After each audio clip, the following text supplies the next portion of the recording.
brought you by Silver Pumps and Motors.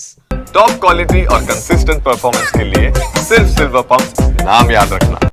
Jagan Sathya Sai జిల్లా పర్యటనలో కావాలని హెలికాప్టర్ విండ్షీల్డ్ దెబ్బతినేలా చేశారని ఆరోపించారు ఏపీ హోంమంత్రి అనిత. రోడ్డు మార్గంలో అక్కడి నుండి వెళ్లాలని జగన్ ముందుగానే ప్లాన్ చేసుకున్నారన్నారు. టెక్నికల్ సమస్య వల్ల జగన్ ప్రయాణించలేకపోయిన హెలికాప్టర్లో పైలట్ ఎలా ప్రయాణం చేయగలిగారని ప్రశ్నించారు. 1100 మందికి పైగా పోలీసుల్ని మేము పెట్టాం.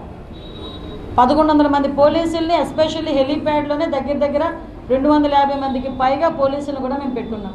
వాళ్ళు ఇంటెన్షనల్గా చేశారు. ఏదో అంటారు కదా, బాగా పడుకుని పోయినోడు లేపచ్చు, పడుకున్నానని నటించినోడు లేపగలమా మనం? యాజ్ టీజ్ ఇది అదే. మా నోడ్ని కావాలి ఇంటెన్షనల్గా వాళ్ళు అక్కడికి రావాలి. ఆ హెలీప్యాడ్ దాని మీద ఏదో గీత పెట్టాలి, దాని మీద బయటికి వెళ్ళాలి, అప్పుడు రోడ్డు మార్గాన్ని పోవాలి. ఇది వాళ్ళ తాలూకా ప్లాన్ ఆఫ్ యాక్షన్. దానికి జరగాలి. వెయిట్, మీరు అడిగారు, నేను చెప్తున్నాను, వినాలి. నాకు ఇంకా కంప్లీట్ అవ్వలేదుగా.